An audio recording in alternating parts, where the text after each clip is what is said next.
Welcome to Hail Varsity Radio, the voice of Husker Nation. Insight, opinion, expertise, with the biggest and best names talking Nebraska across the state. Join the show on Twitter at Hail Varsity and at Schmitz_radio. Call in at 402-466-ESPN or 1-800-825-5865. Here's Chris Schmitz.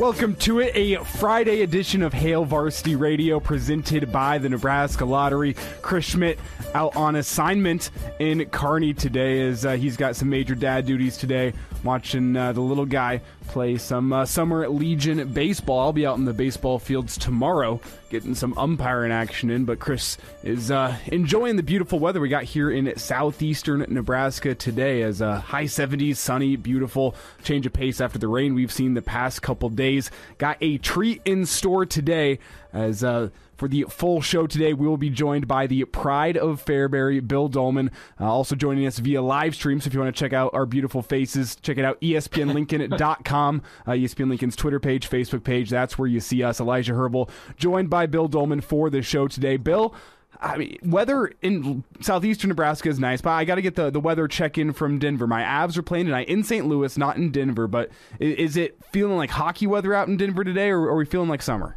No, that was last week. Last week we had that big snowstorm on my daughter's graduation day. The weather today is much like it is in Nebraska, although I'm guessing you have a lot more humidity than we will ever have out here. But it is a gorgeous day, and it is odd to be thinking about hockey weather. And we're not even close to the Stanley Cup Finals, which everybody out here in Denver is expecting Colorado to win, but we're going to be at least another month before that's all decided. Now, I'm a little disappointed, though, that we've had plenty of notice that I'm going to be co-hosting the show, but yet it was not my name on the promo. It's still Chris Schmidt, and you're not going to be honest about the suspension? The suspension? I thought we were sweeping that under the rug. I thought we were sweeping that under the rug. Oh, okay. The suspension and fine. Watching his son play baseball in Kearney. I've heard that a million times before. We all know that Chris got in trouble. That's why I'm here. Yeah, the old classic going to go spend more time with family as they resign from the job. That's classic. Yeah, we wish Carson well, though. Hope his team does well out in Kearney. I got to ask you, though. I knew that you dabbled with the umpiring stuff, right? Mm-hmm. Have you read that John Higgins article? The NCAA basketball official who lives up in Omaha. Yes, I did, about the shortage of officials because he was talking about his son getting verbally abused by coaches while it was his first couple games as a basketball referee. Yeah, right? but then they had a shortage of officials at an AAU tournament. So John comes in out of the stands or something and officiated a couple of games and then got berated by this coach for this team who's 15-year-olds or something like this. And you got some AAU coach berating one of the top officials in college basketball and has been. I mean, I'm trying to think. John Higgins was doing games when I was calling Big 12 basketball, so the 90s, early 2000s. So 30 plus years. Level. Yeah. He has been at the highest level of college basketball, has done the Final Four, has done the championship games for 20 plus years. And you've got some AAU coach trying to berate him and thinking that he knows more about the game. I mean, I don't know how you – I mean, I'm thinking, okay, I might like to make a little bit of money on the side every now and then doing something and being involved in sports and helping kids. I don't know how you, let alone John Higgins, can do it. That's a good question. There's a in one ear, out the other that you kind of have to deal with at times, where he even mentioned in the article where he was walking out of that AAU tournament and after being berated by a coach. I mean, the fans see that. They actually don't know all that much about the sport, but they see a coach get unhappy and they assume the coach is right, so they'll just follow right along, which I'll get into in just a second. But he was talking about how he was leaving the game and some basketball mom, as he's walking out, says, "What do you even know about basketball?" And he just said, let it go in one ear, out the other, and held his tongue. And that's sometimes what you got to do, because I made a correct call earlier this year. Coach was very unhappy with it. It was essentially the kid that was out on third went out and grabbed a ball that hadn't been declared foul yet, and I called him out for interference. Correct call, by the way, I might add. I got it right. And as I'm walking away, it's a doubleheader. I'm going and changing from my plate gear into my base gear for game 2, and get a couple moms going, "You're effing terrible. What do you know?" And you let it go. You walk away and you say, "I made the right call. I can go pull up on the rulebook for you, but I won't, because it won't affect your opinion of me, and who really cares at the end of the day if you don't like my call, if I know I make the right call?" And then that's some of the aspect you have to have, and I think it also translates to radio as well. Whenever you get people saying, "No, you're wrong about this, you're wrong about this," you have to let it go in one ear, out the other, and just decide, my opinion is the opinion that matters. I don't have to worry about that, because as has been proven for many years, I've been right about just about everything I've ever talked about, in my opinion. But anyway, I don't know how you do it, and I sure cannot. I would like to follow up. Who was the coach, and what's been the aftermath of, nobody's ever mentioned who he is, but you were telling one of the top officials in college basketball that he doesn't know what he's talking about because you're a Saturday afternoon wannabe, and I'd like to know what's been the aftermath for him. I'm sure we'll never know, but still, that's kind of how my mind works. Well, there's a reason there's a shortage of officials in the state. I mean, I do baseball. Baseball's no differently. I mean, the pay, if I will mention this real quick, the pay in Nebraska is not as good as states around. If you want to start solving the umpire shortage, if anyone's listening in positions of power, that is one great way to do it. I can drive to Kansas City and make an extra $35. I mean, the gas will cost me $50, but I'll make an extra $35. How about this? How about making the parents do it? Making them go stand behind the plate? Yeah. You want your kid to play, then you get out there and you do it. Part of the deal is that if you want to save some money, how about this? Because it's not cheap to be in those youth sports anymore, right? Mm-hmm. I mean, it used to be you signed up and you played Friday night at the Cordy or Knuckles Field in Fairbury. You played once or twice a week Little League baseball, and that was that. But now you're talking thousands of dollars to be on some of these select local teams, let alone select travel teams. Okay, you want to save a little bit of money, you get to be an umpire. Okay? You got to know the rule book, and you're going to take a test, but you got to get out there. And then you got to listen to your peers, your parental peers, complain, bitch and moan, all of that, okay? And you got to put up with it. But you'll save a little bit of money. I mean, okay? all while you're taking foul tips to the legs, you're taking foul tips to the arms. Yep. That's what they don't realize out there is every single time a pitch is coming in, there's a good possibility this thing could hurt really, really bad. I mean, I got a giant bruise on my leg. I won't show the stream because it's pretty nasty looking, but just a giant bruise on my leg from where I took a pitch right off the shin, and no one cares about that. But I digress. Yeah. We've spent the first 7 minutes of the show here talking about youth sports umpiring, but we can stick on the baseball path and head up to Omaha, where Purdue has been eliminated from the Big Ten tournament, 2 and done, and Purdue obviously a big name here in the state this week because of what they did last Saturday. I saw jokes on Twitter yesterday about the Purdue coach complaining about starting the game because there was clouds in the sky and didn't want to start the game. So, well, I was going to say they got beat. They lost because, I mean, it's hard to get motivated to play with the weather you have in Nebraska. Oh, yeah. I've watched a little bit of the tournament on the Big Ten Network. Not much, trust me. I didn't watch a lot of it. I was just kind of curious. And it looked just awful. And I could see where Purdue's like, I don't know if we can play in this kind of weather. I mean, it's calm now, and it's pleasant now, but within the next 6-8 days, it could get bad.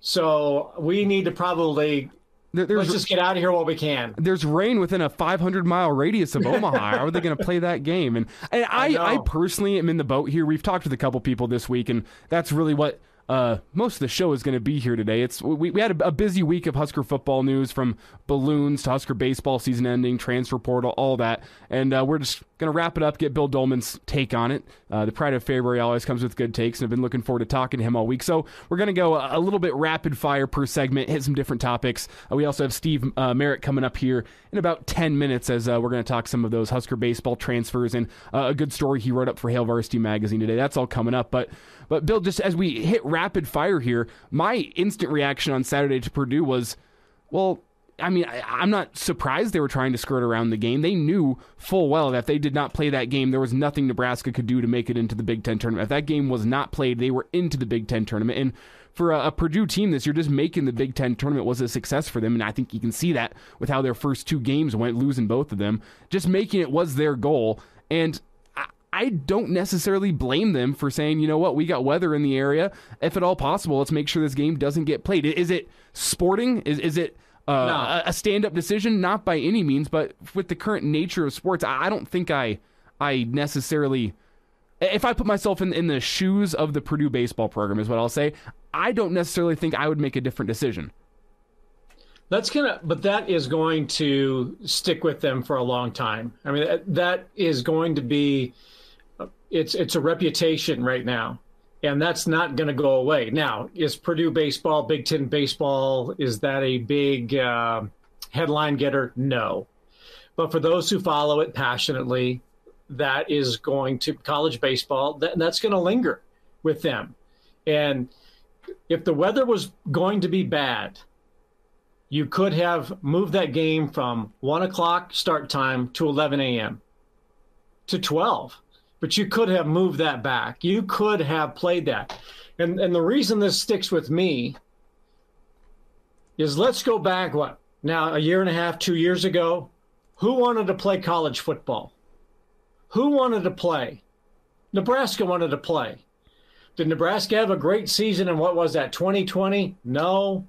But Nebraska was out there saying, look, we are going to do everything we possibly can in the face of whatever's going on with this pandemic thing to make sure that our players and our personnel are safe, that the opponents are safe, travel is safe, we're not going to have fans, but we want to play football.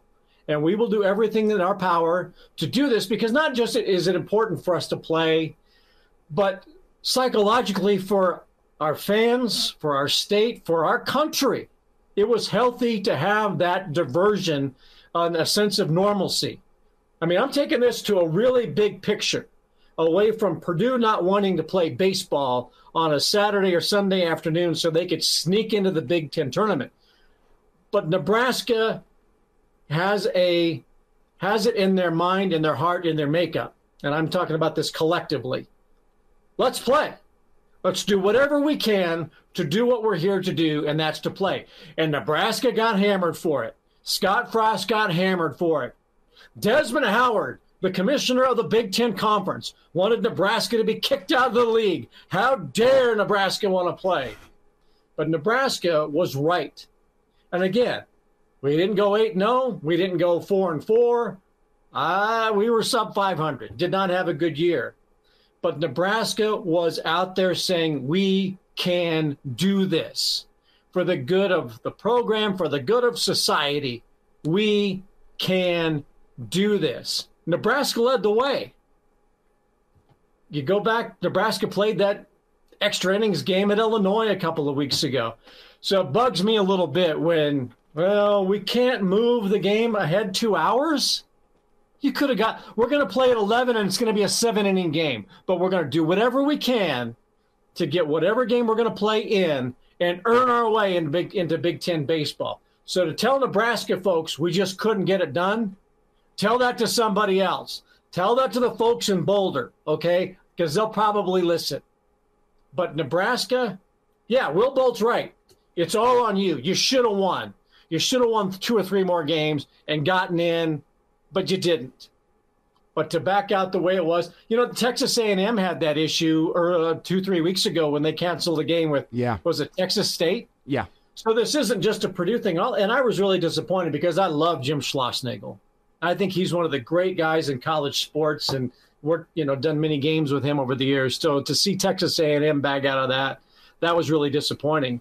But it seems to be this symptomatic thing that had they played that game, A&M, and lost, then they're not in the contention to host a regional. And if they'd won that game, their RPI would have gone down. So they just say, we're not going to play. Well, you know what? Play. You got to play. You put it on the book, play. Well, I look back to Nebraska's game against Illinois a couple weeks ago where the game ended up going first pitch till the last out was 8-9 hours, something like that, because all the rain delays in the middle. Nebraska could have at any point said, you know what, let's pack it up. We're not going to finish this game. We didn't get a fully complete gameplay. Like, the game's still tied. We'll just end it here. Nebraska could have done that, and if that would have happened looking back as opposed to the loss, Nebraska's winning percentage would have gotten them over Purdue on that final week. So that's where it does rub me a little bit wrong, but I don't think I can fault Purdue. I can, and it's going to stick with them. I think you're right, but you could have moved the game back 2 hours, 1 hour, they 7 innings. About it where the coach said they didn't feel like they needed to play a doubleheader on Friday because they thought they'd get the game in on Saturday, and they did. It was clear looking back they were skirting that game. Right. That's right. clear. That's clear. They could. The weather said the rain wasn't going to come in until later in the afternoon. So make a deal with who would they play, Michigan, because Nebraska's playing Michigan State. Okay, we're going to play 11 o'clock, and we're going to play 7 innings. But we're going to get it in because that's the Big Ten way. The rugged iron conference schools. No, we're not going to play. We'll check in with. Doesn't work for me. We'll check in with Steve Merritt, get his thoughts on this, as well as some Husker baseball outgoing transfers. That's coming up after the break, and a little bit later, we'll get Bill Dolman's take on some balloons. That's all coming up here as Friday edition of Hail Varsity Radio. Elijah Herbal, joined by Bill Dolman. Steve Merritt is next. Hello, listener. Hey, it's Chris Schmidt with Hail Varsity Radio, and I wanted to let you know about a special deal just for listeners of the Hail Varsity Radio Show podcast. We're offering $10 off the annual subscription price of $29.99. That means that you, for less than $20, can get everything we do. 10 issues of our monthly magazine, our annual football yearbook, and all the premium content we produce at HailVarsity.com. Just go to HailVarsity.com/subscribe and enter in the promo code GBR for $10 off a full year of Hail Varsity. That's HailVarsity.com/subscribe, promo code GBR. And we're back. Fellas, think we could listen to the radio on Hail Varsity Radio, presented by the Nebraska Lottery. Yes! That's awesome! Rolling through a Friday edition of Hail Varsity Radio, presented by the Nebraska Lottery. Elijah Herbal here in the studios of ESPN Lincoln, driving the ship, running the show as Bill Dolman joins from his sofa in Denver. I'm sure Bill working hard out there. Bill's giving me the look of confusion here. My sofa. I mean, I built a studio for this gig every Friday.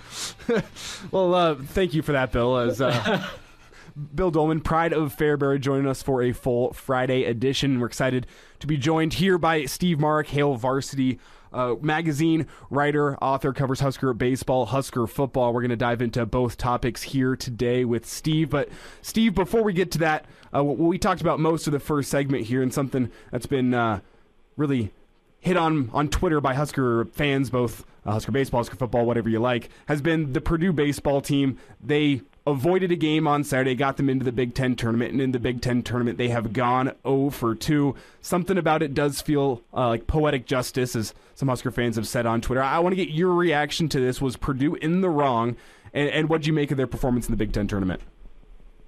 Yeah, so I don't really know if I'm on the majority on this, but I'm of the thinking that Nebraska should have never really put the situation upon themselves and had to be hoping at the end of the season for a game to be played, right? I mean, I think I covered Trev Alberts, Nebraska's athletic director, his appearance on Sports Nightly earlier this week, and he basically said the exact same thing, and I couldn't agree with him more. And, you know, I just think if Nebraska wanted to get into the Big Ten Conference tournament and, you know, play and not have to worry and have to, you know, be sweating at the end of the season, they need to play better. And I think Will Bolt will be probably the first one to tell you that much. So I did see that Purdue did fall. They went 0-2 in the tournament.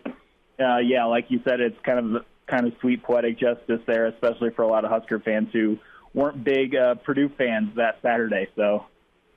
Steve Marks with us here on Hail Varsity Radio. And Steve, let's get to some Husker baseball here. As it wasn't the season the Huskers had hoped for, and you talked about not sure if your opinion's in the majority here. That's how I feel here with this Husker baseball team. With part of me is almost glad they didn't make the Big Ten tournament, despite the fact that it was in Omaha, because it was a season from hell for this Husker baseball team. Everything that could go wrong did go wrong.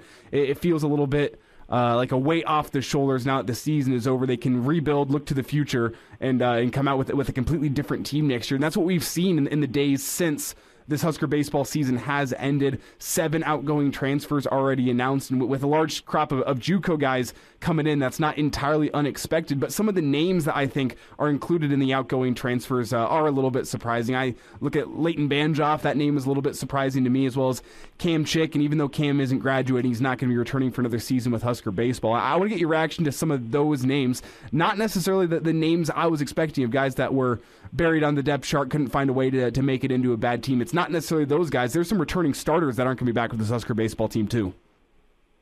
Yeah, that's a great point, bringing up those guys who entered their names in the transfer portal. Leighton Banjoff, like you said, was one of the big ones, and also the one that caught my eye was Braxton Bragg as well. Oh yeah, right. He did pretty well on the mound for the Huskers. At just a 3-something ERA. He had a really great strikeout to walk ratio. So yeah, that was another one that kind of surprised me. But at the end of the day, there just needs to be a roster flip at the end of the day, and I think that Will Bolt really is kind of showing that right now with as these players do their exit interviews and kind of talk about the season and kind of plan for the future. You're going to see all these guys entering the transfer portal, as well as a lot of these JUCO guys that they're bringing them. I think the number is up to 10 right now, along with Blake Mosley, who's the most recent one, and Zach Johnson, the former Millard North guy, who's been kind of tearing it up at Southeast Community College over here. So, something really needed to be changed. So I guess, when you see names like Braxton Bragg and Leighton Banjoff as some of the guys that are in the transfer portal, I guess we shouldn't be too surprised because, just at the end of the day, things needed to be changed.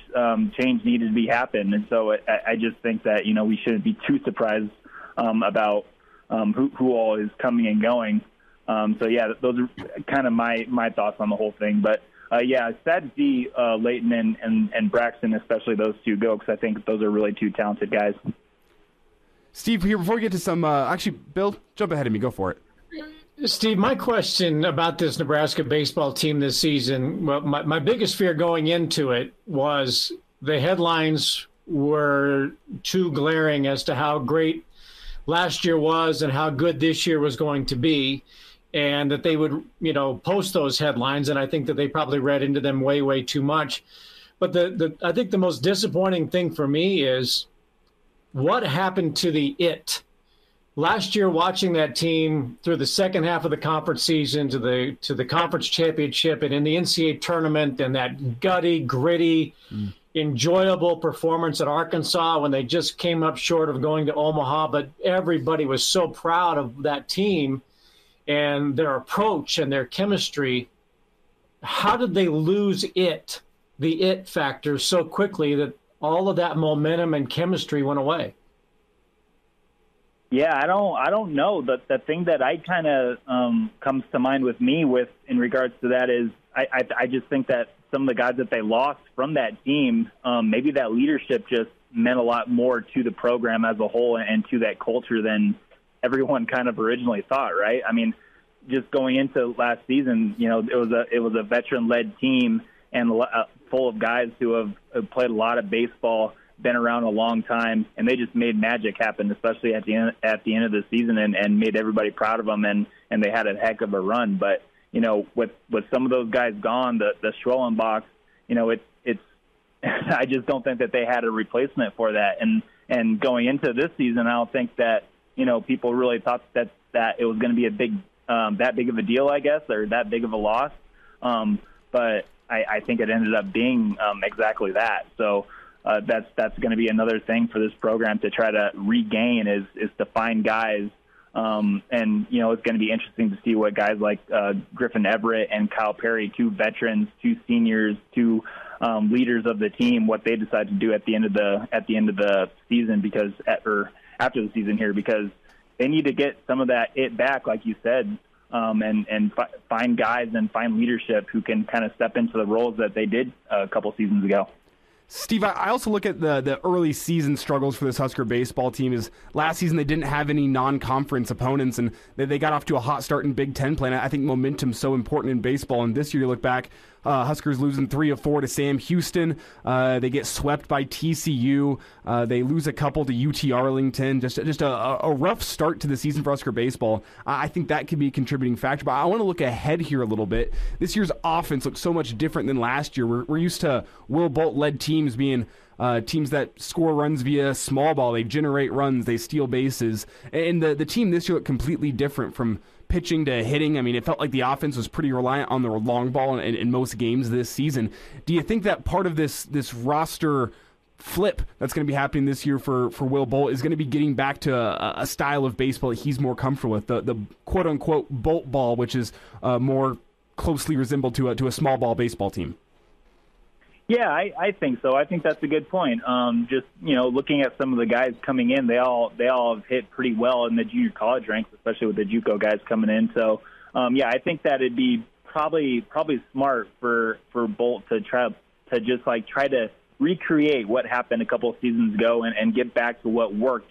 Because, yeah, like you said, they weren't doing a lot of things that they did a couple of seasons ago during that long stretch. So I'm definitely looking for a lot of small ball type stuff, a lot more bunting, a lot more steals, things like that. Just trying to get the ball moving, get the line going here, and I just think that getting back to what got him there and what went well for the program is definitely the way to go. Steve Marks with us here on Hail Varsity Radio. And Steve, let's shift gears to football, as you put up a pretty good story on Twitter today. You can find Steve on Twitter at Steve_Mark. And Steve, your story was the most impactful transfers on Nebraska's schedule. You spent a lot of time over the past few months here talking about the transfers that are coming in to Husker football, but it's not like Nebraska is the only school in the country getting transfers, and I don't feel like I hear all that much about the other incoming transfers to Big Ten schools, but you did a deep dive into this, looking at some of the guys who could be impactful for the teams on Nebraska's schedule this year. Can you give us a quick synopsis of your story today and what you found? Yeah, for sure. So, yeah, I definitely was kind of in the same boat with you. I wanted to, you know, we all know who's coming in here to Nebraska, but what about, like, you know, the opponents that Nebraska is going to be playing? What do those rosters look like? And so I just kind of, you know, dove into the numbers and found who was coming and going with Nebraska's opponents, and I found some guys, you know, just kicking off with Northwestern, that Week 0 game. It's, you know, to me, it's going to be Ryan Johnson. He's a defensive lineman from Stanford. He played most of his college career, 4 seasons, I believe, at Stanford as a defensive lineman, and he's going to be, in my opinion, really, really important for the Wildcats defense that loses a ton of playmakers at all 3 levels: the D-line, the linebacking core, and then the defensive back room Northwestern does. So, yeah, that was just one. And then obviously with Oklahoma coming to town to Lincoln, which is going to be a pretty crazy day here in the city. Top pick has got to be, in my opinion, Dylan Gabriel, the Central Florida quarterback who transferred over to Norman, and he's with his old offensive coordinator and Jeff Levy from his freshman year at UCF too.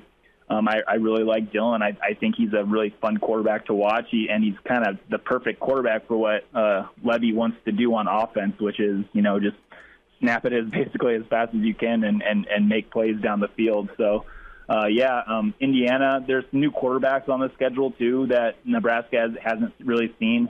Indiana's probably going to be starting. It's my guess that Connor Bazelak's going to win the job over there in Bloomington, and he's going to be coming and leading an Indiana offense. And he spent his past 2 seasons at Missouri, and he was a co-SEC freshman of the year a couple seasons ago.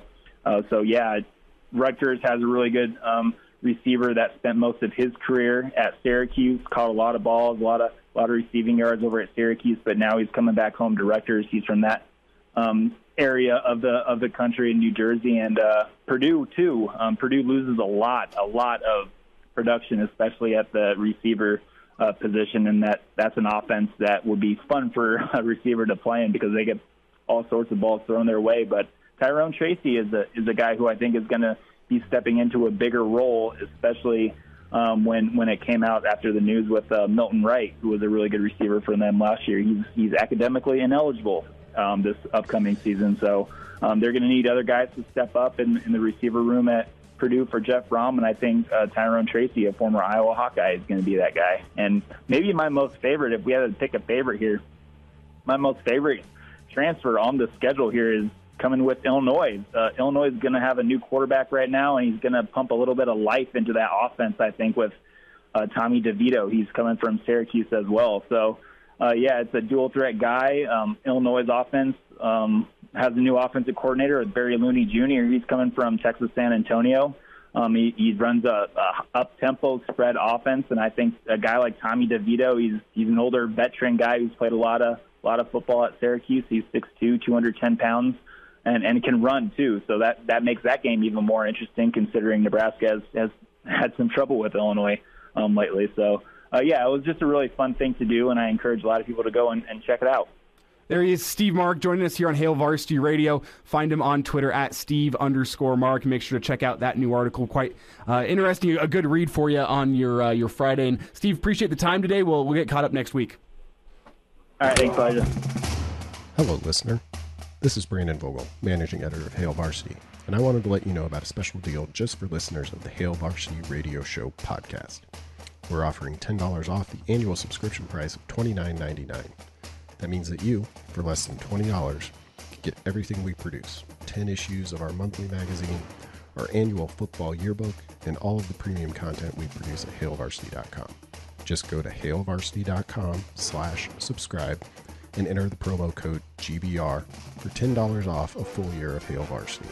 That's HailVarsity.com/subscribe. Promo code GBR. Chime in 402-466-ESPN or email the show, Chris@HailVarsity.com. Just try me. Back to Hail Varsity Radio. Elijah Herbal joined by Bill Dolman for this Friday afternoon edition of Hail Varsity Radio. Chris Schmidt on the road out in Kearney. He will be back for the Saturday morning edition tomorrow morning here locally on ESPN Lincoln at 7 to 9 a.m. and available shortly after that for our listeners across the state in podcast form. That is Spotify, Apple Podcasts, Google Play, YouTube, the Hail Varsity YouTube page. You can check it out there. Really, however you like getting your podcast, you can check out Hail Varsity Radio. There's Bill Dolman laughs long. We really have all our bases covered in terms of podcasting, Bill. It was like you were speaking a different language there. It's just I can't believe how many different podcasting platforms there are to use. I did a podcast with my brother, would have been a couple of years ago, and it was just like, what? This service here gets you up on Spotify, but this one here gets you up on Apple Podcasts and Google Play, and you have to sift through it all because there's just a multitude. And here at Hail Varsity Radio, we like to serve the people. Whatever you like to listen to your podcast to, we're going to get you the podcast version on that. If you like a podcasting service and it doesn't have Hail Varsity Radio, reach out, Chris@HailVarsity.com. We will effort to get it up on any platform that you so choose. And we're here for the people, Bill. That's what we do the show for. Do people still listen to the radio? Are you still on the radio? That's among my generation. I think there's more people listening to this show in podcast form than on the radio. But hey, here's a question for you: Are you and Schmitty and Steve and Greg Smith, you all you have to take shifts and pour drinks at the Hail Varsity Club? I actually was hoping to check out the Hail Varsity Club here soon. I haven't had the chance to, and I know Chris is going to have a live show from the Hail Varsity Club here at the end of June. I thought you were going to say he's got a special table. No. He's got a special tap for him only. But I saw that open. I thought they're going to cut down their costs by making everybody do a little bartending too, in addition to being on the air and writing stories. Well, it's right up there in the south end of Omaha, and I'm hoping to go check it out. I was hoping to go check it out tonight, as I'm going to be up in Omaha Watching. I'm watching the Avalanche game tonight with some Blues friends, so I'm hoping it ends up being a painful night for them and a happy night for me. We shall see on that one. Well, now that you guys got rid of their goaltender, that certainly has made a big difference in that series. So well done on that. I'm sure all you Avs people are happy with what you did to Jordan Bennington. They knocked out Sam Girard the same game. Both of the hits were questionable. Neither of them ended up being anything from the NHL. So. No. All's fair, love and hockey. No harm, no foul. Just don't play a game when it might rain 6 hours later. That's what we'll crucify you for that one. But as long as you're just knocking out goalies and under the rules of the game, we're all good. We're all good there. Bill, here with this segment as already under 5 minutes left to go in this segment. I want to get into the scheduling that we had this year for Nebraska football. We had Steve Mark on last segment discussing Dylan Gabriel, the transfer to Oklahoma. I'm really excited to see him. And personally, I don't mind the fact that game is going to be played at 11 a.m. here in Lincoln because as time goes on, Bill, that's become the true primetime slot of college football. It's not 7 o'clock anymore. 7 o'clock still carries weight, but 11 a.m. is the slot you really want to be, and that's where you get the national eyes because everyone wakes up and the first thing they can do, they make breakfast, clean it up, do a little Saturday morning cleaning, and you can flip on the TV and watch college football because, me personally, being a young 20-something, when do all my friends make plans but Saturday night? It's 8:30. They're like, oh, come over to my place. Got a bonfire going out back, and I go, but we got college football until 11. To me, again, looking at it differently than everybody else, this is a Fox victory. Fox decided, 4, 5, 6, 7 years ago, whatever it was, when they decided we're going to do the big Saturday kickoff. And they were going to go head-to-head with ESPN Game Day. And they were going to do their show. And it was a marketing strategy that because they'd lost every other battle against ESPN with their, they wanted to do their sports show, and they brought the two guys down from Canada, and then they were going to have Andy Roddick and Donovan McNabb and have those guys analyze the news, and their nightly sports show died. That didn't work. What else? Well, college football. We've got college football. What can we do to go up against ESPN? And the big thing was, let's go at them Saturday morning, and we're going to have the big noon kickoff. And so their pregame show, which is pretty good, with Rob Stone and whoever else is on there. Everybody who ever played at USC is a co-host. Plus Bob Stoops. And plus Bob Stoops and soon to be Urban Meyer again, who I think is really good on television. But Fox did what I think people thought would be impossible, and that is to go up against College Game Day and dent it. And I think they've done more than dent it. I think that they may not be right there even up, but they have changed the college football watching landscape by putting prime games on at 11 or 10 o'clock my time, noon Eastern time.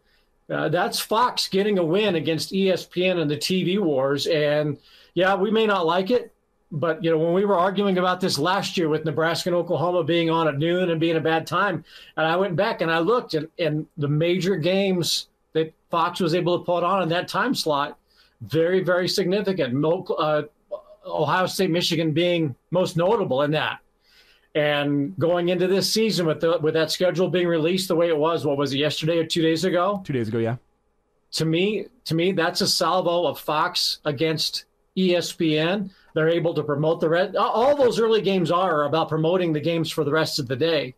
And ESPN sets up an okay game usually in that first window and promotes the heck out of the later game in the day.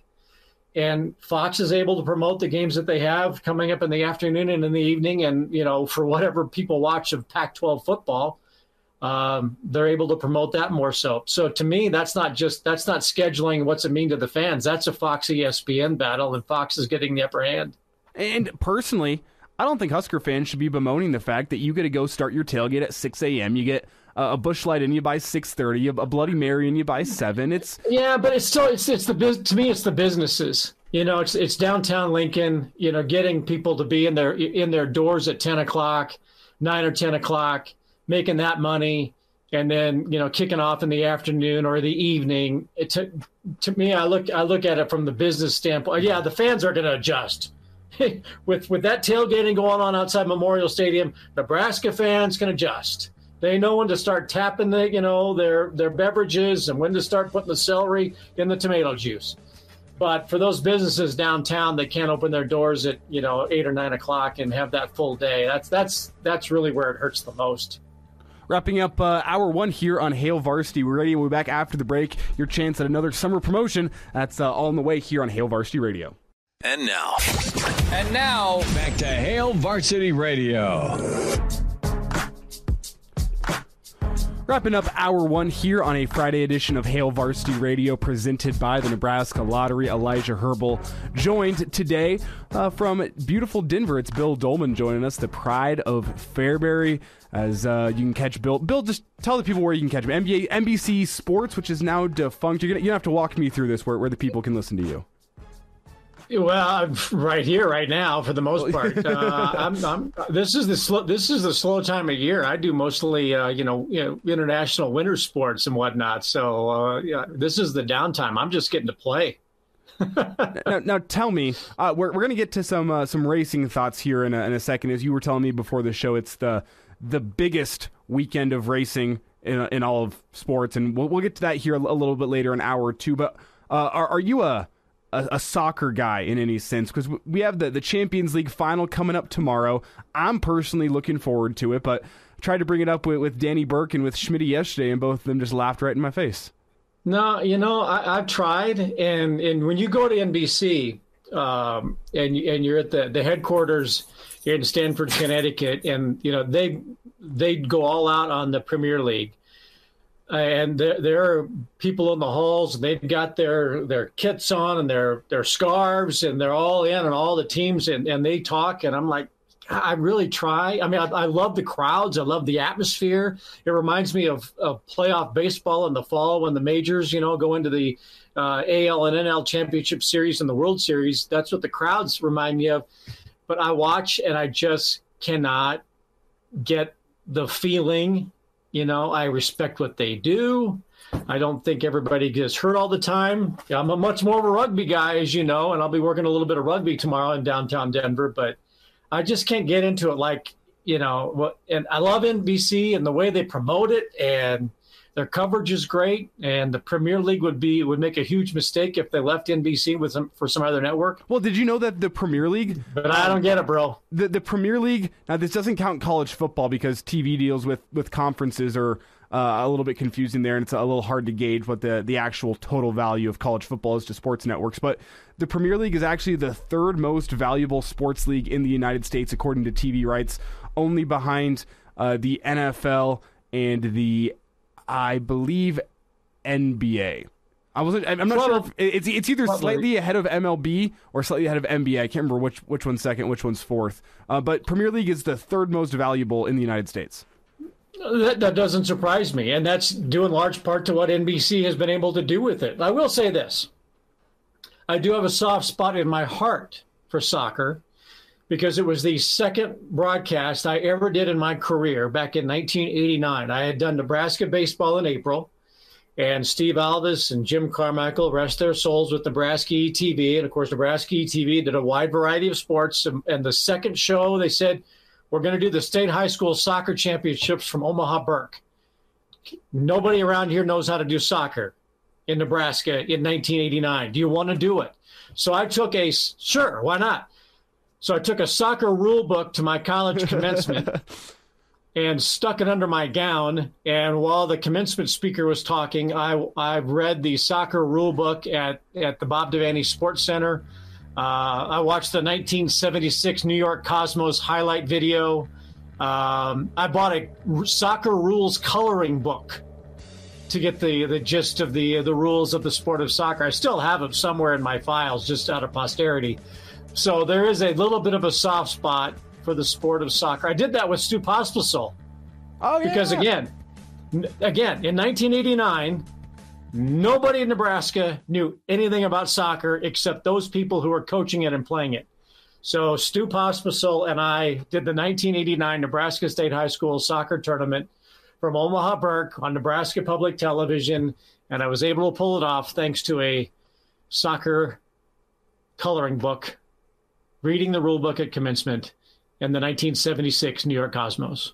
Bill Dolman, a legend of the sports broadcasting community. That's him. He's with us all show today. We'll get his take on the Red Balloons after the break. It's Hail Varsity Radio, presented by the Nebraska Lottery. Pardon the interruption, but I'd like to save you some money. Hey, it's Chris Schmidt with Hail Varsity, and I wanted to offer listeners of this podcast $10 off the price of an annual subscription. That means that you, for less than $20, can get everything we produce. 10 issues of our monthly magazine, our annual football yearbook, and all the premium content we produce at HailVarsity.com. Just go to HailVarsity.com/subscribe and enter in the promo code GBR for $10 off a full year of Hail Varsity. That's HailVarsity.com/subscribe, promo code GBR. Welcome to Hail Varsity Radio, the voice of Husker Nation. Insight, opinion, expertise, with the biggest and best names talking Nebraska across the state. Join the show on Twitter at Hail Varsity and at Schmidt_radio. Call in at 402-466-ESPN or 1-800-825-5865. Here's Chris Schmidt. Back into hour 2 here on Hail Varsity Radio, presented by the Nebraska Lottery. Elijah Herbal sitting here alongside Bill Dolman, filling in for Chris Schmidt today, who has this Friday, beautiful Friday afternoon off. He picked this one well, I will admit, as it's Bill Dolman and Elijah Herbal taking you through the show today. Also available via live stream, ESPN Lincoln's Twitter and Facebook pages is where you check that out. As you can see our beautiful, lovely faces. You can see the mess of a studio behind me as we just wrapped up getting in all our names for the let's check it out, make sure I get this right, the Beef Up Your Backyard giveaway that we've had here on ESPN Lincoln. The Smoky Mountain Cooker Smoker was up, and gift card to Russ's Market for some delicious meats. I'll announce a winner to you as soon as I know it. I sent some texts out before the show today asking who won, and nobody's gotten back to me yet. So as soon as the information is passed along to me, I'll pass it along to you. But if you were not the winner for the Beef Up Your Backyard giveaway, also have a Say Aloha to Summer giveaway as well, with help from ESPN Lincoln and Super C. You can win a grill, a tent, chairs, cooler, portable speaker, meat to toss on the grill. All that is up for grabs. Just enter to win at ESPNLincoln.com. Everybody who enters is also automatically qualified to win a $100 Super C gift card. You can start signing up now. Contest ends on September 6th, runs through the entire summer, and all those great things up for grabs, as well as that Super C gift card, good for 1 tank of gas, roughly, depending on where you live. Bill, how are gas prices in Denver about now? I was just kind of curious if I was eligible to enter and win that. See, my dad was wondering the same thing. You being on this show is a little bit, I think, of a gray area where that kind of might that there might be some problems there. If my dad were to win it, though, I was like, I mean, it's not like I'm the one picking the name out of the box. Like, he didn't call in for the Beef Up Your Backyard or for this because he assumed it'd be some sort of violation. I don't actually know. Is that written in a rule book anywhere? Who can win promotions? Pretty sure that would not be allowed. I was just wondering maybe if I got myself suspended again and could not come on the show, as you frequently do that to me. Maybe I could win that way. Anyway, gas is at like 4. I just walked my dog a little bit ago. I think it's like 405 in my neighborhood. Yeah, I need to invest in a 409 in a nice bike. I feel like I could either buy like 3 tanks of gas or a halfway decent used bike, and I might just start biking into work. It's getting ridiculous. So you get closer to downtown Denver, and it's closer to 4.5. The wrong places. I'm always amazed by the place. Like, you've got one over here that's 405. And then, like, Caddy Corner, about a half block up, it's 472. It's like, are you not noticing that the guy over here is like 70 cents cheaper? And there are people filling up over there. Well, and I look and I go, how are you offering it for 70 cents cheaper? Are you watering it down? You getting getting off-brand gasoline? Like, how's that working? Good question. I don't understand the gas business one bit, and we got all I know is I was paying a hell of a lot less a couple of years ago than I am paying right now. So we don't go very far. As the dog, Shaggy heard his name, so now he wants to be on the show. What always shocks me is I can get like 15 minutes outside of Lincoln into one of the small communities around there, and gas is like 15, 20 cents cheaper. And I go, really? It costs you that much more to haul the gas to Lincoln, Nebraska? Don't believe it. Don't believe it. Getting real sick and tired of gas prices. But I digress. Let's get back into sports, Bill. As some people on Twitter this week, I've been getting a little sick and tired of, are very disappointed in the ending of the balloon release at Nebraska. That was really the biggest topic of the week this week, which is surprising to me that of all things that we could be talking about on the show this week, that's what's got Husker fans most up in arms, is the fact that the balloon release is ending. But it's been written in the cards, or it's been in the cards, written in the star, whatever you want to say. It's feels like it's been coming about 4 or 5 years now, where no longer than that. They were whispering about that when I was in college. And look, was it cool? Yeah. I'm a traditionalist, right? You all know that. I think people should be wearing black Rydell shoes, single bar face masks, that kind of thing. But this is one. Well, maybe because we don't score in the first quarter as often as we did back in the day. You got the opening kickoff, you got a balloon in the hand, the ball gets kicked off. Dave Hum, Terry Luck, Vince Ferragamo, Jeff Quinn, Steve Taylor, Keith McCann, Jerry Godowski, Tommy Frazier, whomever, marching down the field, touchdown, and the balloons are released 4 minutes into the game, right? Mm-hmm. And then everybody can enjoy their Fairbury brand hot dog. Well, apparently Fairbury brand hot dogs aren't even made in Fairbury anymore. So if that's one tradition that's kind of out the window, although they're still named as such, I believe. Look, people don't want to hold on to their balloons until the third and fourth quarter anymore.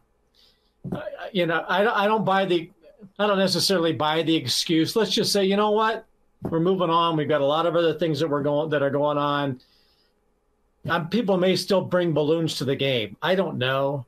But the whole thing about there's this, mass graves of dead birds out in Shickley, I didn't buy that. I'm not sure I buy that there's a helium. Just, we're moving on from it. We've got a lot of other great amenities and traditions and things we're doing in this generation of Nebraska football. Look what we do with the fun Come a Runnin' Boys song, which they've moved earlier in the game so they can do the Thunderstruck thing after the third quarter, which is spectacular at a night game. So is it going to be? Yeah, it was a great scene to see those balloons go with 11 minutes to go in the first quarter throughout the 80s and 90s and early, during that generation. But when people are hold on to the balloon in the fourth quarter, yeah, or releasing them after a successful punt coverage, after the first down of the game, might be time to to move on. I'm not as been out of shape. I'm more been out of shape when they wear alternate uniforms at home games. I don't buy into alternate uniforms to begin with, but when Nebraska wore the purple uniforms about 6 years ago, whenever it was, when another disastrous regime was in charge of Nebraska football, and there's purple and black, or even the black uniforms a couple of years ago to honor the black shirts, and we ended up getting smoked in that game. Yeah. Look, if you're going to go alternate, do it on the road. But home games at Nebraska, scarlet and cream, and the regular blank, generic, bland N on the helmet, that's tradition. That's Nebraska football. Do not mess with it. You're going to wear the alternate Adidas. Okay, send it on the road. We'll pick it up when we get there. But don't bring that stuff to a home game. Nebraska has to maintain its home identity with the way it looks. Bill, that's most important. What about stripes in the pants? I'm not really sure why that's such a big deal. I prefer the stripes. I think they look better, but people really got kind of been out of shape about that one. I'm more in tune with it's got to be scarlet and cream. And people, remember, well, you don't, but 1986, we wore all red for that Oklahoma game and lost. And people said, we can't wear red anymore, but we sure as hell can wear purple or all black or whatever weird alternative uniform that they want to come up with, the red helmet and all that stuff. No. I've said it before. I remember when I've lived elsewhere and people would turn on a Nebraska game and go, well, who's that playing? What game is? And if you can't immediately identify Nebraska within 2 seconds of looking at a TV screen, then you have done Nebraska. You've done yourself a disservice. It's like Michigan changing theirs or Notre Dame wearing blue helmets or something. You got to stick with what your identity is. bothers me more than anything. So let the balloons go, the tradition go. I can find the pants, the stripes, okay, but you cannot lose your identity and how you look. Well, letting the balloons go is your best unintentional pun you've had here in weeks. That was good stuff. That was good. That was really good. What I will say, my favorite alternate uniform, before we get to some more important topics here, was that the uniform they wore against Oklahoma. It was simple, looked very much like any other Nebraska uniform, except it had that gray face mask on it. I loved how the gray face mask looks, and I'm scared to get your take on what you'll say to me here. But I really liked whenever they went with the all-white on the road. And a lot of Husker fans have called those the surrender whites. They don't like I think it's a good look, and I think it's much better than the stupid all-red they wore against Oklahoma. No, you're wrong. You're flat out wrong. That brings up, look, I just said I didn't mind the all-red, and we lost to Oklahoma 17-14 or 20-17.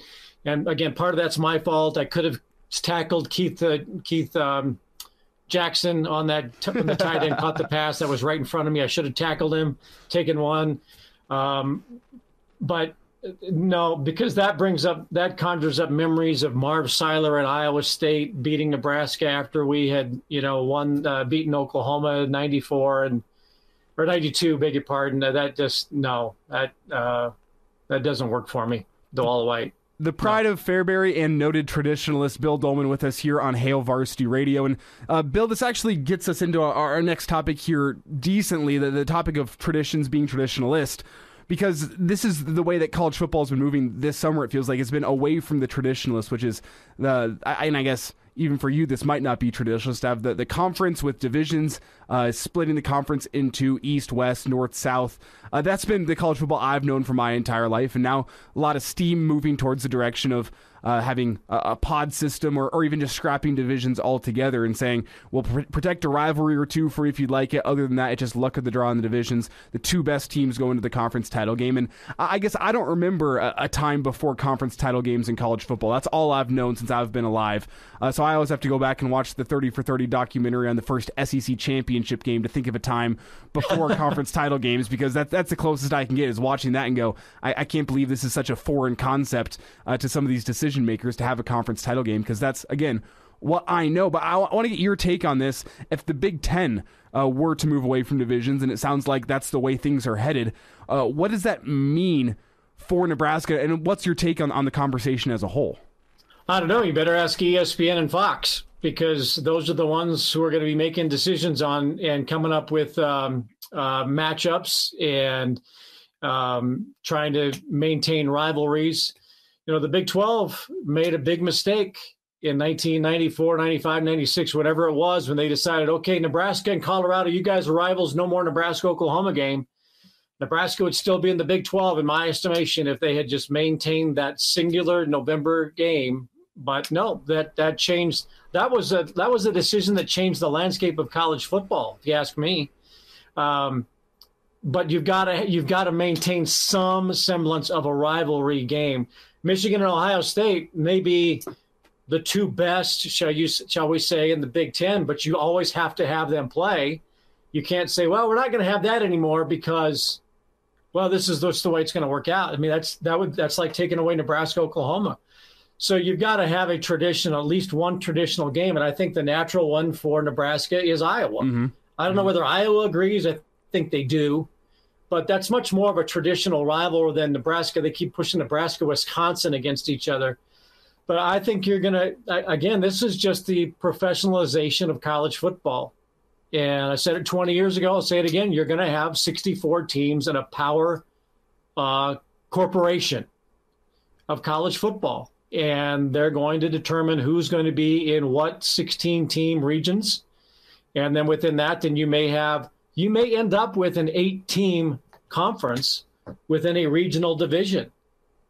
So it might end up being where you have 7 games against divisional regional opponents, just like the old Big 8, where you'd have 4 non-conference games, and then you had your conference schedule. They played 11 games, and you played in the bowl game. You may find yourself with 7 regional divisional games within your pot of 16. And then you might play a couple of crossover games with other teams in your conference, and then you've got to have your money games against, hyphenated directional schools at the CS level or something like that. I think that's where you're going to go, but you may have a regular rotation or a regular schedule where you have 7 teams, just like the old Big 8, 7 teams that you play every year because that's who's in your regional division.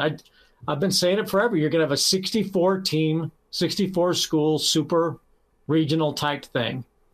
May not be tomorrow, but it's going to come. And so you'll have 16 teams in quads, conferences.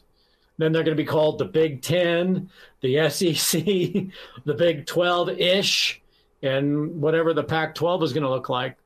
Well, they'll all be 16s. Where my mind goes is the question of what does this mean for Nebraska? Whenever you look at this, Nebraska with the results in the past couple years, every single year we've come into the season saying, well, the Big Ten West is winnable this year if Nebraska does make the jump. You look at Wisconsin and Iowa and Minnesota, and while those teams are good at what they do, none of them, it ever feels like are a real threat to take down the Ohio States and Michigans of the Big Ten East and go win a conference title. And you put Nebraska in the same boat as those ones.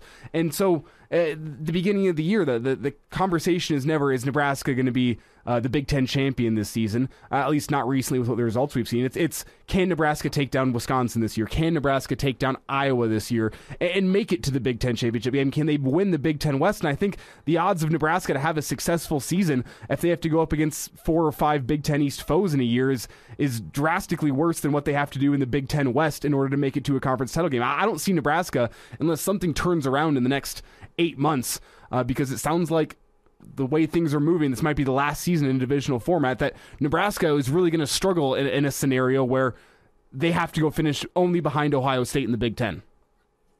I don't know, call your local NIL representative to see how well your team wants to do in the future and compete for conference championships, because that's going to be a big part of it.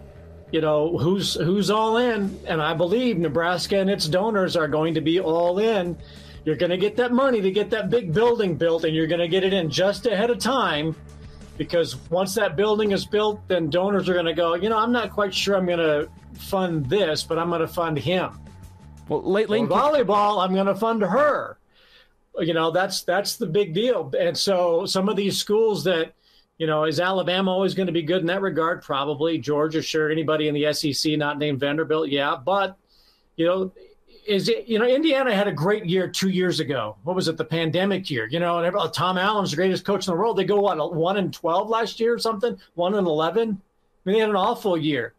How committed is Indiana to their football program? You're going to go up and down. But if you've got Wisconsin is in, and Iowa is in, and Nebraska's in, Minnesota, I don't know, Northwestern, probably not. So how people want to play the game and how much they want to pay and who they want to bring in and how long those kids stay, that's going to be your determining factor as to who your traditional powers are going to be in the future. And if you've got tradition behind you from the past, that's probably going to help you build something down the road. And Nebraska is in that game. Lane Kiffin sat down with Sports Illustrated to discuss the same topic. We discussed it a little bit Wednesday. We'll get Bill Dolman's take on that article after the break. It's Hail Varsity Radio, presented by the Nebraska Lottery. Pardon the interruption, but I'd like to save you some money.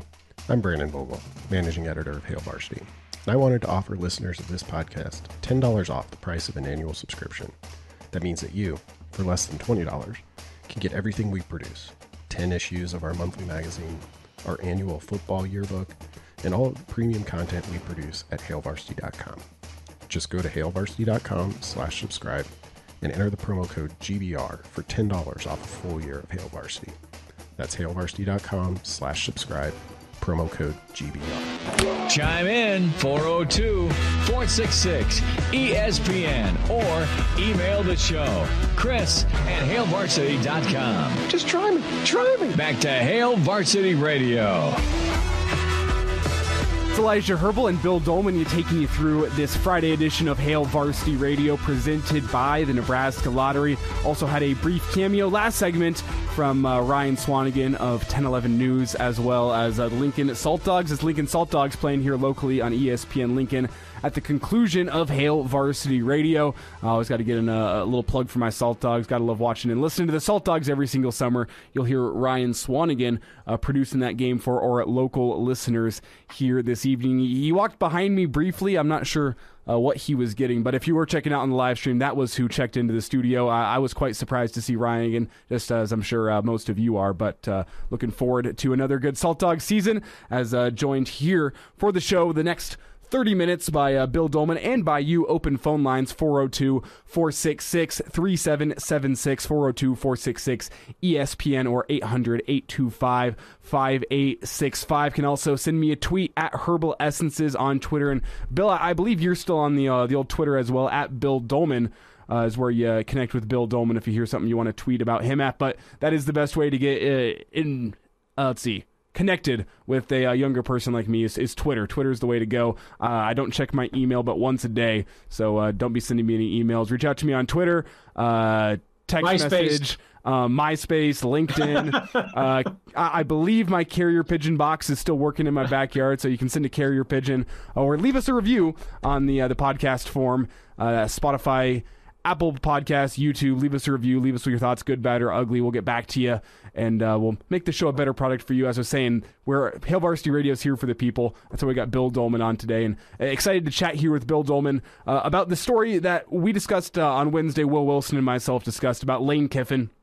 Opened up on the current world of NIL recruiting and just college football in general, with how the game has changed within the past year. And it really felt like Lane Kiffin, while not being too excited about the direction the game is moving in, it's one of those things where he said, if you want to have a job, you got to adapt. It's adapt to survive is the current name of the game with college football, and that's what we've seen from a school like Texas A&M. That's why Nick Saban was taking shots at them last week with we're the first to start their own collective and start directly paying recruits to come into Texas A&M, even though Jimbo Fisher will go hands off on that one, won't comment on it. We know the oil money down in Texas is buying recruits into Texas A&M. That's why they had 9 5-star recruits in this most recent recruiting class, and that's what the purpose of this interview with Lane Kiffin was, to dive into SEC football and how they're dealing with the world of NIL, and essentially it's a pro sport without any rules is what the main takeaway from Lane is, and I'd agree with it.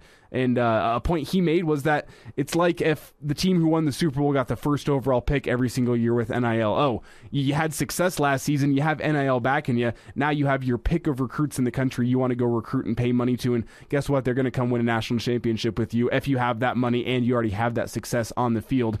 So it's pro sports without a salary cap is where we're at right now. And Bill, I want to get your reaction to the article. I know you were reading it a little bit before the show and maybe a little bit here in the most recent break. Just it was really raw and uncensored from Lane, not saying he was being lewd in his comments in any sense, but you did get to take the tarp off. It wasn't like one of the coaches going up in front of a mic and fielding questions from the media. It was a one-on-one sit-down, and it really felt like he got his true opinions on the state of name, image, and likeness. Yeah, and he's listened to the show, too, because a lot of what he said are things that I've said about this whole thing, too, and that was coming. No, I don't think anybody who had any foresight of what it could be saw what is coming or what is happening, saw it coming. Even me to a certain extent. But, I said a long time ago, pro sports does have guardrails. Even though you were talking about I remember when Oral Hershiser was pitching for the Dodgers, and I believe he became the first $1 million pitcher in the late 1980s, early 1990s. $1 million a year. And now you're talking about guys making $50 million a year. Even guys who have legal problems, hanging over their head, have guaranteed $250 million contracts. But professional sports does have caps. It does have contracts. It does have periods of time in which you cannot, just talk with free agents. And, a guy can't have a great year with Oakland or with Tampa Bay and then all of a sudden decide, you know what, I'm going to go to Cleveland, or the other way around probably. You've got a contract. And you've got to really kind of honor that contract. Now, you might hold out on your contract. And if you hold out, you're still under contract with that team. and you may sit out an entire year, and then a year later you're a free agent. But the way it typically works now is you hold out, they end up giving you more money, and things work out, and you end up playing. But professional sports has guardrails to protect the team and whatnot. College football right now, Iowa State, just their basketball, they had the Big 12 Freshman of the Year, Tyrese Hunter, a point guard, had a good year last year, gone to Texas. Right? I mean, this just happened today. And I'm sure that Iowa State's going, wait a minute, we had a really good year last year. We were kind of the darlings of college basketball and with Texas Tech, and now our starting point guard is going to Texas? How did that happen? There's no guardrails, and not that, colleges need to be protected because they're making a ton of money and a lot of them are sitting on billion-dollar endowments. But there should be something in place that there has to be a bit of a commitment. You still can make money, but for 1 year, and I'm going to go to Texas now. Now, if he's done it Texas, and I think he could probably leave again. And if it's a 1 year transfer, but he can go to a different level and still make money and then go to the NBA or whatever he's going to go do. There are no guardrails right now in college sports, and I don't know how you put them up because the NCAA is so feckless and so caught off guard by what has been created. I don't know, where it's going to go other than just to keep doing what it's doing right now. I don't disparage the players finally getting a chance to make money on their likenesses and whatnot, but I don't know how they're going to rein this in and all of a sudden say, no, you can't do this when they've had a year or two. And by the time they decide what they can't do, it's going to be so ingrained into the system that they are not going to be able to tell people what they can't do unless it's some type of contract with the school. And that's, if you sign a letter of intent, you are there for a year or two. 2 or 3 years minimum. You can transfer out, no penalty, and play immediately. And whatever NIL deal that you have, that's between you and the private entity that's paying you. And if you turn out to be a bust, well, capitalistically, they can say, we're not paying you anymore.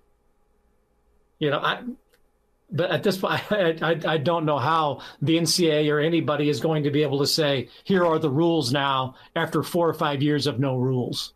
It's Bill Dolman with us here on Hail Varsity Radio. And Bill, could you see a situation where the NCAA, they have to walk on eggshells here essentially with the fact that the direction college sports has been moving has been taking power away from the NCAA.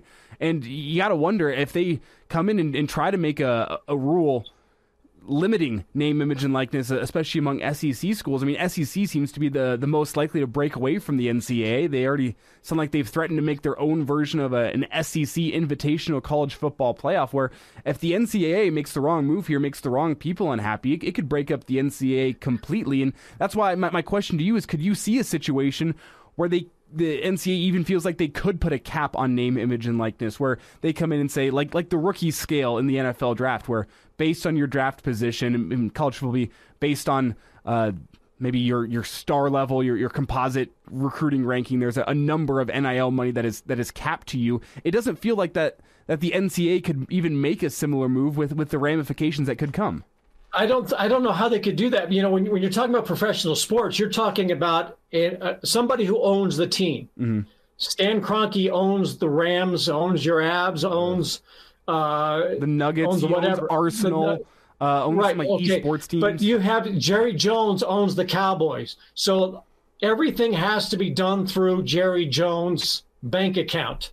Okay, I know there's a lot more going on, but when it comes to this NIL, you could have 100 different businesses in Lincoln alone that are somehow, some way paying money to an athlete for their name, image, and likeness and attaching it to them. Now, those businesses have to be responsible to what they're going to pay somebody, and it could be somebody living, down in the Knolls paying a 5-star recruit to mow their lawn for a really exorbitant amount of money. But right now there are no rules against that.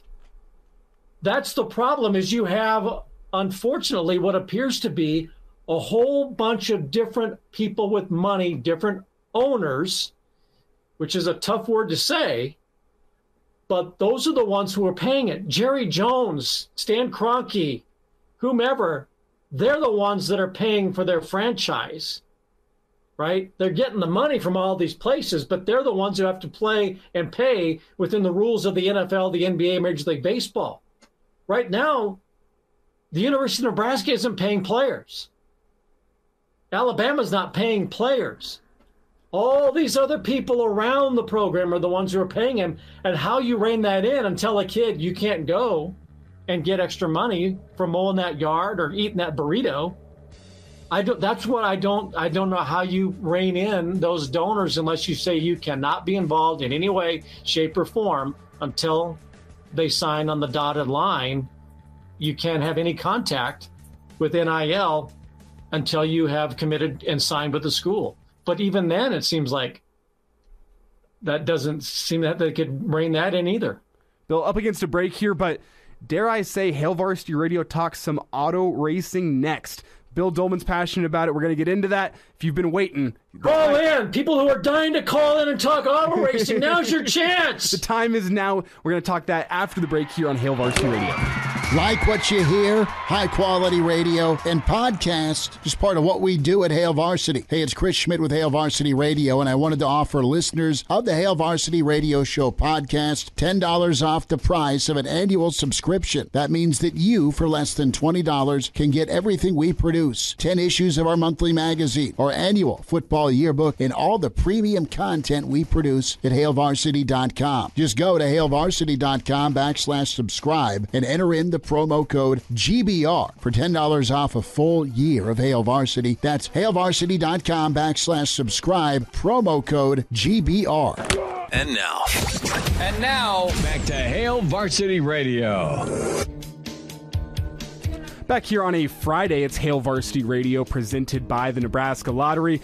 Elijah Herbal and Bill Dolman filling in for Chris Schmidt, who has the day off. Just a one-day vacation, though, for Schmitty, as he's going to be checking in tomorrow morning from Kearney for the Saturday morning edition of Hail Varsity Radio, 7 to 9 here locally on ESPN Lincoln. And for our listeners across the state, that will be available in podcast form shortly after the completion of the show. I think 9:30 or so tomorrow morning we'll have that in podcast form, as Chris Schmidt, Mark Kranak, and myself, as usual, will check in with Brandon Vogel and Gary Sharp. Get the rewind in as well. That's all coming your way on a Saturday morning, but still about 20 minutes left here of Hail Varsity Radio before we go to some Salt Dogs baseball for our local listeners. And Bill was telling me before the show, we are encroaching upon the greatest weekend of auto racing of the year. And being a guy, personally, I follow somewhat NHRA drag racing. I love going out to Mile High Nationals at Bandimere up in Denver. Just an incredible scene if you've never been to a drag race. Great drag races in Topeka as well, but Bandimere is incredible as you walk through the pits and you get to see them rebuilding all these engines and testing them in front of you before they go run them on the track. And then the fastest quarter mile in the world is cars getting up to 300 plus miles per hour. Just ridiculous stuff on drag racing. If you've never seen any of the stats, just how fast these cars get, and how many G's they pull, and how much power one single cylinder creates in those engines. Just ridiculous numbers. But that's my extent of knowledge of auto racing. Occasionally we'll get out to the dirt track, Eagle Raceway, I-80 Speedway. We'll occasionally get out there and watch those races. But Bill, you seem pretty invested in the Indy 500 this weekend, correct? It's my favorite thing to do is watch auto racing, and I love IndyCar. I love the 500. I love NASCAR. I'm trying to get into F1 like so many people are now domestically in the United States, and mostly in part because of the Netflix series. I think F1 has, obviously they have the best machines, but they don't have the best racing. But Sunday's a spectacular day because it's you get up and I'm sorry to my Lord, but that won't be in church that day. But you've got the Monaco Grand Prix, which I'll just say the vistas, the views of Monaco. It's the best race course in the world. Yeah, it is. And it's the sexiest race. Let's face it. It is. It has the best vistas and that tight hair. I remember when I was a little kid, that's how I first really was just always intrigued by things, and seeing that hairpin turn in Monaco, kind of interested in me in F1 racing and open wheel. But the Indy 500, I think the first time I saw the Indy 500, I was about 6 or 7 years old, seeing it late at night on ABC, wondering, what is this? And 72, 73, and 73, they had some bad weather and tragedies, and Swede Savage, I remember, passing away, and Gordon Johncock ended up winning. But have followed that forever, and kind of fell in love with NASCAR as a result, just to watch more racing. But Sunday, when you've got the Monaco Grand Prix, followed by the Indy 500, followed by the Coke 600, it is the greatest single day of racing. And for somebody like me, you sit down and you don't get back up until everything is all done again. But the Indy 500 is special. I think it's special for people because it is really Americana on a special weekend, Memorial Weekend. They hold so deeply ingrained to the traditions at the track, and the people who have followed it forever have been following it forever. It is the best racing in the world by far, and the track is iconic and massive, and it's just an incredible spectacle. And I think it's a great day for our country. And people, make fun of racing because just a bunch of guys turning left. The science, the technology, the intricacy of what those men and now women who are involved in designing those cars, and how applicable it is to, what you drive on the road today. Those are some of the most intelligent, intuitive, instinctual tacticians operating in any sport anywhere in the world today. And you will find them in auto racing, where they can make a millimeter adjustment and get a little airplane on a track to go 240 miles an hour is amazing to me. Well, and the fact that the innovations you're seeing in these Formula One cars, these Indy cars, these NASCARs, that they're making their way down to the consumer, which I think is really cool, where Formula One made a really concerted effort. All their cars are hybrid now because they think that's the way that cars are moving. So they wanted every single Formula One car to have a hybrid element to it, so that the technological innovations in Formula One didn't just stay with Formula One. They ended up moving them down to consumer technology, which I think is super cool. But just a quick side story here. This would have been back in the early 70s, where you're talking about the Indianapolis 500 marred by some tragedies. I don't remember what year exactly, but my grandpa, God rest his soul, he won a contest for an all-expenses-paid trip out to the Indy 500, and he was always a big auto racing fan as well. Still has a Model T in his garage out in Denver that he was his pride and joy for years, worked on it, beautiful car, loved auto racing and whatnot. And when an all-expenses-paid trip to Indianapolis, they woke him up, and he had a 5 a.m. flight to Denver, direct to Indianapolis, first class, and then they sat him in the infield and VIP seats and got to see the Indianapolis 500, and they flew him right back the next day. And he liked talking about that day, going out and seeing the Indianapolis 500. And I don't know, Indianapolis 500's never been something I've been super invested. Can you even tell me who some of the favorites are this weekend in the Indy 500? Well, the Ganassi cars have been phenomenal in practice, and Scott Dixon had the fastest qualifying lap in history, and they've been kissing 240 going into turn one, which is the most difficult turn in all of racing. So the Ganassi cars with Dixon. Tony Kanaan was fastest in practice today. Jimmy Johnson, who left NASCAR to pursue his dreams of racing in open wheel and racing in the Indy 500, made it into the final 12 of qualifying last weekend. He's not going to be, wasn't near the pole, but he knows that track, and how well he handles traffic at the start of that race will be critical. But I appreciate Jimmy Johnson giving it a shot. I think this might be the end of his career. I think that he made the move from NASCAR to IndyCar to perhaps one day race in the 500. He's going to get a chance to do that. I hope he finishes strong. It's kind of like Fernando Alonso coming from F1 a few years back and racing with the Andretti team. And Alonso had a respectable race. I think he finished ninth and got a newfound respect for IndyCar as opposed to F1. It's going to be hard to beat a Ganassi car. Pato O'Ward's a young star. Colton Herta wrecked today for the bright young star for the Andretti's. He wrecked today, was upside down, but he's kind of fearless and fun to watch. Helio Castroneves winning 5 would be a remarkable feat. I always kind of root for the A.J. Foyt cars because he was always my favorite growing up. I had a chance to meet A.J. when I lived in Houston and did a documentary on him, which was a great thrill for me. But it's going to be very difficult to beat the Ganassi cars. And the thing that amazes me is nobody's talking about the Penske's at all. But it is a huge victory for Roger Penske, who owns IndyCar, owns the Indianapolis Motor Speedway, and there will be close to 300,000 or more fans at the race on Sunday. So for those of us who hold that near and dear to us on Memorial Weekend, such a special weekend for our country, to see Indy with 300,000 people there watching those glorious machines go, it is a great weekend. It's going to be incredible stuff as we're getting to the tail end of a Friday show of Hail Varsity Radio. One last segment coming up, a reminder on the promotion we've got coming your way, and we'll wrap up this show and get you out on your Friday. That's all coming up after the break here on Hail Varsity Radio. Like what you hear? High-quality radio and podcasts are just part of what we do at Hail Varsity. I'm Brandon Vogel, managing editor. I wanted to offer listeners of the Hail Varsity Radio Show podcast $10 off the price of an annual subscription. That means that you, for less than $20, can get everything we do. 10 issues of our monthly magazine, our annual football yearbook, and all of the premium content we produce at hailvarsity.com. Just go to hailvarsity.com/subscribe and enter the promo code GBR for $10 off a full year of Hail Varsity. That's hailvarsity.com/subscribe, promo code GBR. Miss us? Come here, brother. Give me a hug. Bring it in for the real thing. We're on call for you. Catch the podcast at hailvarsity.com, the ESPN Lincoln app, or download them on iTunes. Saddle up, partner. Back to Hail Varsity Radio.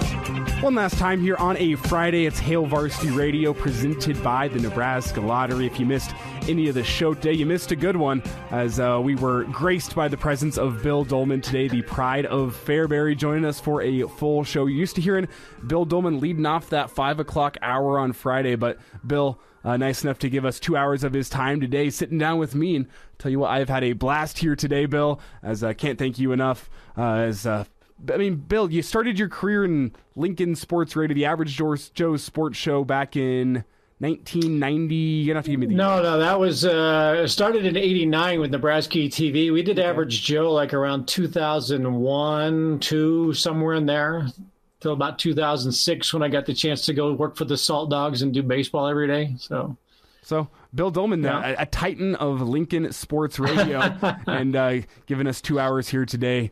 This has been great. Before I get out of here, a quick reminder that nearly 70% of people in fatal crashes in Nebraska are not wearing a seatbelt. If used properly, a seatbelt can reduce the risk of fatal injury in a crash by up to 60%.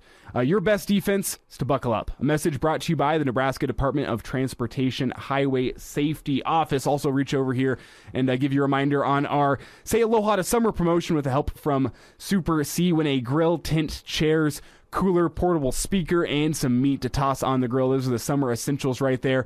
Enter to win at ESPNLincoln.com. Also gives you a chance at a $100 Super C gift card. Contest ends September 6th, so you got some time, but you also got some time to get a whole bunch of entries in there and get yourself some great stuff for your backyard, for the summer, for the pool, for the lake, whatever you want to do. That promotion is your way to do it. Bill, before we get out of here today, let me plug my headphones back in, as I'm not going to be able to hear a thing you say if I don't do that. Bill, before we get out of here, what is on the docket for you this weekend, aside from watching a glorious day of motorsports on Sunday? I mean, you're talking about the weather being decent out in Denver. I know I personally going to watch my Avs tonight. I'll be out in the baseball diamond tomorrow. I might sneak in some yard work if I can too. Not sure if it's a weekend to get anything on the grill, even though the weather is beautiful for it. Do you have any special plans for your weekend? Rugby tomorrow in downtown Denver, and it's big because, I like to do all kinds of different sports. The United States was awarded the World Cups for 2031 and 2033 on the men's and women's side. Mm-hmm. And so this commitment to rugby and by some of the folks here in Denver to be the place where they will train and bring in the best of the best to be competitive when those World Cups roll around. That's really been within the last year. And so those kinds of athletes are going to be on display tomorrow. So it's the highest level of rugby in the United States. And so we'll be in downtown Denver tomorrow for that. And then all day racing on Sunday. You got any food you're going to be throwing on the grill, and any special plans for the racing on Sunday aside from sitting down and enjoying just a beautiful scene? And it's a steak and Guinness day. There's no question about that. It is Sunday will be probably not in the morning, but at some point I'll be like everybody else who will enjoy a good steak on this important Memorial weekend. Well, that'll be good. Good show today as we had Steve Marek back in hour one. You can check that interview out, ESPNLincoln.com. Full show will be posted shortly on your favorite streaming service. I'm just going to shorten it and say that. We'll talk to you again tomorrow morning, 7 to 9, ESPN Lincoln, and later in the podcast form. And then we'll talk to you again, the whole state, on Monday. That's when we'll talk to you again. Bill, thank you. Elijah Herbal signing off. Hail Varsity. Thanks, Elijah. See y'all. Yeah, thank you, Bill. A Huda Media Production.